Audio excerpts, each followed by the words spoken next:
9 things you can do to keep your marriage healthy and strong. But more importantly, if you need a boost, like getting a booster shot, or if your marriage is struggling, there's just some things that you can actually start to do, some habits to develop for yourself. And if you both do it, it'll make it a lot easier, of course. But these are some things that you could start doing individually to take your marriage and give it that boost, to help it reconnect, to kind of bring back those loving feelings. I talk about the song a lot. I really do. You might want to go to YouTube and listen to it. The Righteous Brothers sang a song many, many, many years ago called You Lost That Lovin' Feeling, made famous by Tom Cruise in Top Gun. But it's a great song. A lot of people lose that lovin' feeling.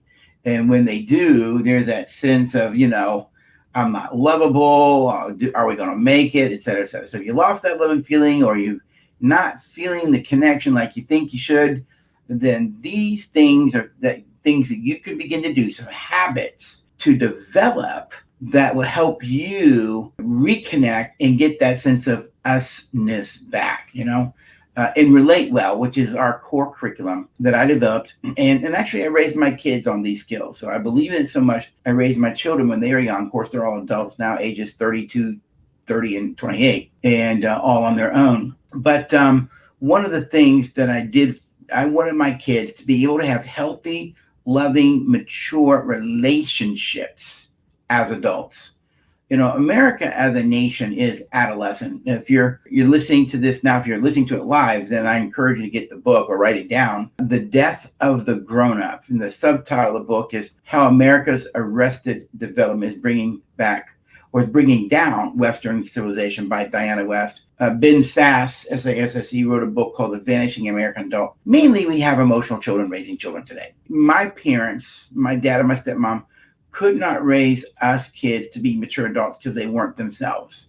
And you can't raise your kids to be something that you're not. You can only raise them to be what you are, because you can't give somebody something that you don't have. I needed to grow up, become a mature adult. And maturity is not about intellect. You can be a very intellectually smart person, but very immature. Maturity is about emotional development. It's about emotional regulation. These things that we're going to talk about, these 9 things we're going to talk about today in this episode of Relate Well with Dr. Rick Marks, or if you just make these a habit, if you care enough to make them a habit, then you can strengthen any relationship when it's, floundering. Or I would submit to you, if you're really hurting, you could do these things and take your marriage to another level. So let's get right into it.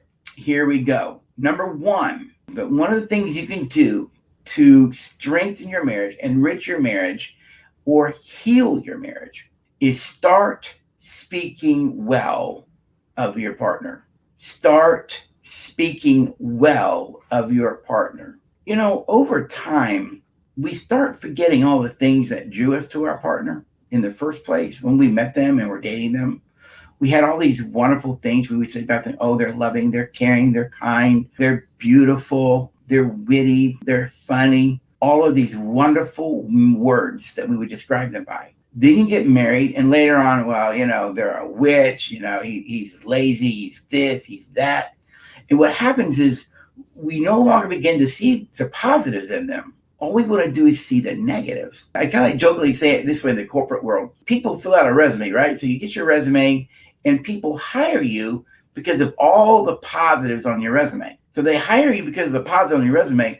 But I always say I find it interesting that after you've been working there for a while, all they do is point out your negatives. Like they forgot that they hired you for these positive things.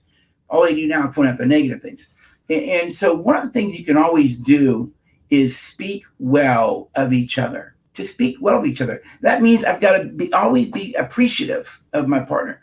I got to be able to stay balanced in my assessment of my wife. My wife may have some quirks, but I'm going to tell you something. She's got a lot of strengths. She's got a weird sense of humor, which I kind of like. She can be playful. She's strong. She's got a strength that I don't have. She's very, very grounded spiritually. She's a great cook. She's compassionate and caring. She's nurturing. She was a great mom. She's been a great wife. I could focus on all the negative things over the years, but I must also say that she has a lot of positive things about her. You see, whenever we get in conflict we tend to only see the negatives. And because we see the negative, we tend to criticize. We don't speak well of them. And by the way, when you speak well of them, don't just do it to them. Speak well of them to your children. Speak well of them to your friends. Speak well of them to her friends.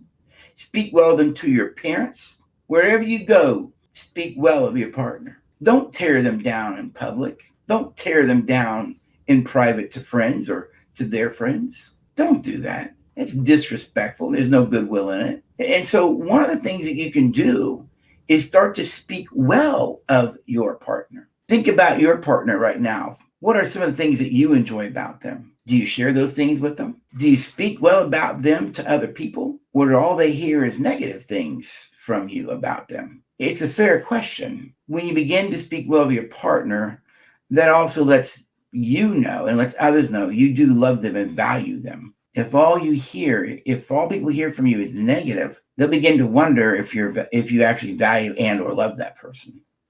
So speak well of each other.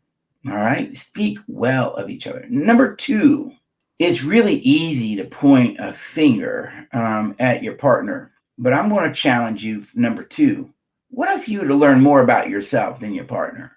Learn about yourself. Learn about yourself. Your weaknesses. What are your challenges? What are your fears? What are your resentments? What are your quirks? What are your triggers? What are your expectations that get in the way of you loving your spouse better?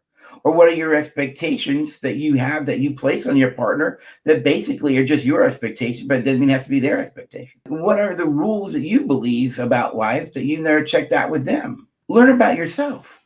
You cannot love others well till you learn to love and respect yourself well. But to learn to love and respect yourself well, you've got to learn about yourself. One of the things that I never really knew about me was I didn't realize I was manipulative. I didn't realize when I got married, I was emotionally still a child. I didn't realize that I was passively aggressive.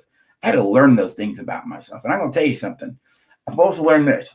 Some of the things you learn about yourself aren't always pretty. Some of the things you learn about yourself are painful to learn.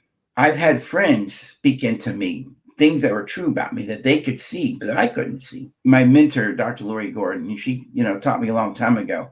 I was complaining about Luella to her, and Dr. Gordon was listening. And then she asked me a question. She said, Rick, do you want to know why Luella is the way she is with you? And I, because I'm a brilliant PhD, 2 master's degrees, I said, I know why. She said, why? And I said, she grew up in an alcoholic home with a lot of craziness and abuse. And Lori was always gracious to me. And she said to me, are you open to another perspective? And I remember thinking, yes, ma'am. And I said to her, yes, ma'am. Almost word for word, she said to me, Rick, have you considered the possibility that Luella is the way she is with you because of how you are as a way of being? Get that phrase, as a way of being. She said to me, what would you expect her to do? Look at how you are as a way of being. You trained her to be that way. You taught her to be that way. Dr. Phil says it easier on his TV show. He says it this way.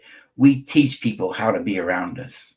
Because how we are as a way of being tells people how they need to be around us. We teach people. Now I'm in humility, and because I knew she was right. And so I asked her, I said, well, Lori, I said, what do I need to do different? She said, well, that's easy. Change who you are as a way of being, and you'll untrain her. She was right. I learned those things about myself that got in the way of loving well. I learned those things about myself that I brought from my childhood, unresolved hurts and wounds and fears and insecurities. And I saw myself repeating some of the patterns early on in my life that my dad did with us. And I said, I'm not going to do that with my kids. I wanted them to have better. And I want to be a different man. You'd have to ask them if it's actually true or not. They could tell you. I think on a lot of ways I am or was and am. But I need to learn about myself. Here's what you don't do. Don't go giving your spouse input about them without their permission. Did you get that? Don't get people input about themselves without their permission. They didn't ask you to teach them who they are. I believe it strongly. It's disrespectful to get people input into their life without their permission. It's very disrespectful. You don't like it when it's done to you. They're not going to like it either. So what you do is learn about yourself. And by the way, as you learn about all your challenges and quirks, would you also be willing to learn the good things about you? Your humor, your wit, maybe you're steadfast. When you learn about yourself, you find the positive things about you as well. Just own those things, okay? It's okay to not be okay. And when you get to a place where it's okay to not be okay, you'll be okay. Why? You'll also accept that you have strengths. You have not just weaknesses, you got strengths in you. There are positive things about you, and other people do see those. So that's what you do. Learn about yourself.